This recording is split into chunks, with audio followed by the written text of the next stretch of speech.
Hello, welcome to the Centre for Achievement and another power session on how to supercharge your business growth. I'm Wright-Davies, and today I want to talk to you about how to conquer unacceptable behaviour and poor performance. Chances are that if you're in a management position, if you supervise staff, sooner or later you probably have to deal with either behavioural or performance issues. And maybe, just maybe, you sometimes despair wondering what the best course of action is. So what I want to do today is I want to share with you some crucial considerations when you are faced with behavioural or performance issues. And I'd like to take the example of a staff member who's negative. Have you ever had a negative staff member? Well, I'm sure you'd agree with me if you have, that negative people are usually highly critical of everything and everybody. They're a little bit like a wet blanket, aren't they? They stifle creativity, they negatively impact morale, they sabotage any form of discussion, they throw cold water on just about every idea without even considering it. There's never enough resources, enough money, enough time, enough power, and their negativity impacts the people around them, the rest of their team members, and then this of course creates a downward spiral. So your role is to take action. Don't ignore the negativity, because otherwise it's just going to fester. Your first step is to do your very best to identify the underlying cause of the negativity, and then that's what you address. That's the key. Identify the root cause of the negativity. Otherwise, you're just going to be working with the symptoms and the problem's going to keep resurfacing.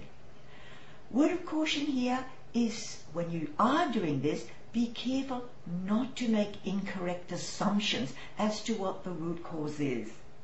So, what needs to be done is that you need to try and identify the why. Why is it that the employee is negative? And I'd like to suggest a few possibilities here. Let's just look at some. First of all, is it habit? In other words, is it an ingrained attitude? Is it boredom? Maybe the staff member has a mundane, repetitious job with little variety, with little challenge. Is it resentment? Possibly the employee perceives that they're not being acknowledged for their contributions, or maybe believes that another employee is always being favoured. Is it an attention-seeking ploy? That's a possibility. Or are they perhaps unhappy within themselves? Well, I could add to that list of possible reasons for negativity, but let's leave it at that for now. Now, you need to deal with each of these core reasons slightly differently. And what I want to do now is I want to share with you some strategies that can work for the first three possible reasons that I have shared with you today. If negativity is an ingrained habit, then what happens is that the negative person knocks just about every single idea, and they'll come up with statements such as, "Oh, we tried that years ago and it didn't work." So what you need to do is you need to do your homework, so that you can actually counter the negativity with facts and challenge the staff member to think of solutions that would work. So instead of allowing them to always focus on the negative, try and persuade them to focus on the positive, not on what wouldn't work, but instead of what might work. Now, if the negativity is due to boredom, then what you need to do is to give that person more interesting and more challenging tasks. Vary their routine, give them greater authority. Time and time again, managers have told me that this can be a great solution, and the negativity disappears as if by magic as the staff member becomes more focused and starts to enjoy more fulfilling and challenging tasks. If the negativity is due to resentment, because that's another of the examples that I shared with you, then a good starting point is to look at yourself. Ask yourself, what is my contribution to this?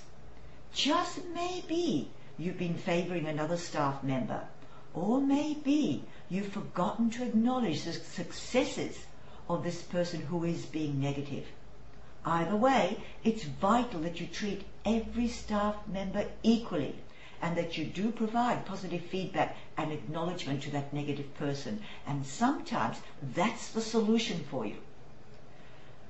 Now, one final tip for you today, and that is to get to know the negative person, build rapport, identify common areas of interest if possible, share something of yourself with them. And once again, whilst this approach doesn't always work, managers throughout all of Australia tell me that sometimes this can be a really, really effective approach. So, I just wanted to whet your appetite today. My core message today is that whenever you are faced with either a behavioural issue or a performance problem, it's super important to identify the underlying cause and then address that. If the negativity is due to resentment, then a really good starting point is to look at yourself. Ask yourself, what is my contribution to this? Just maybe you've been favouring another staff member, or maybe you've forgotten to acknowledge the successes of this particular person who is being negative. Either way, it is vital that every staff member be treated equally and that you do provide positive feedback and acknowledgement to the negative person.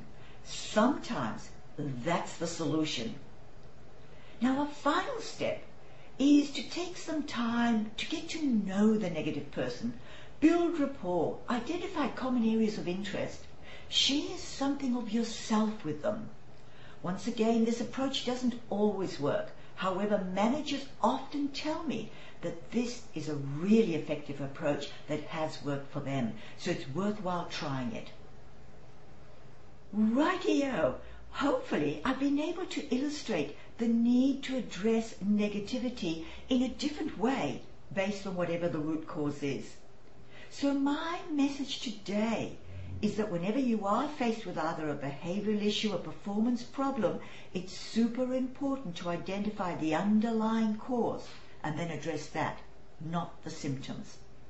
And how do you address the underlying cause? Well, that's a topic for another power session. So I hope you'll join me again for another session on how to supercharge your business growth. Until then, ciao.